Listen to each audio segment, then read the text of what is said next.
Isang sawang mahigit 10 talampakan ng haba ang nahuli sa Barangay Talayan sa Quezon City. Pero nang ito turn over na sa Department of Environment and Natural Resources, ang sawa nakawala. Yan ang unang balita ni James Agustin.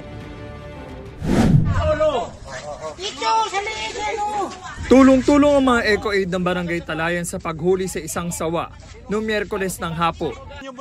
Ang sawa pumulupot pa sa kalaykay hanggang sa tuluyan na nilang mahawakan ng ulo nito. Kwento ni Noel, naglilinis sila sa garden ng barangay na makita nila ang sawa. Pagsabi ng kasama ko na, "Kuya, may ahas." Paglingon ko, nandito na po sa likod ko yung sawang yon. Sabi ko, "Huwag kayo magtakbuhan ngayon." Sabi ko, "Hawakan mo yung buntot." Ngayon, hinawakan ng kasama ko. Sabi ko, "Hawakan mo lang." Yung binitawan niya, yun, nagsipulasan na kaming lahat. Isinili daw nila ito sa sako at dinala sa barangay. Inilagay naman ng ahas sa isang bakal na kulungan na may screen. Sa pagtaya ng mga otoridad, mahigit sa 10 talampakan ng haba nito. Okay lang siya, yung pinahinga namin dyan sa may kulungan. Kasi nagpapalit siya ng balat. Pinuhusan ng tubig para makapahinga siya. Tapos, mga ilang minuto lang, masigla na rin siya. I-turn over na sana ng barangay sa DNR ang sawa nitong Huwebes ng umaga.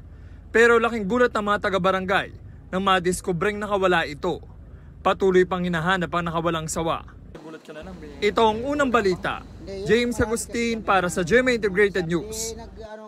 Mga kapuso, para una ka sa mga balita, mag-subscribe sa GMA Integrated News sa YouTube. Sa mga kapuso abroad, subaybayan niyo po kami sa GMA Pinoy TV at sa www.gmanews.tv.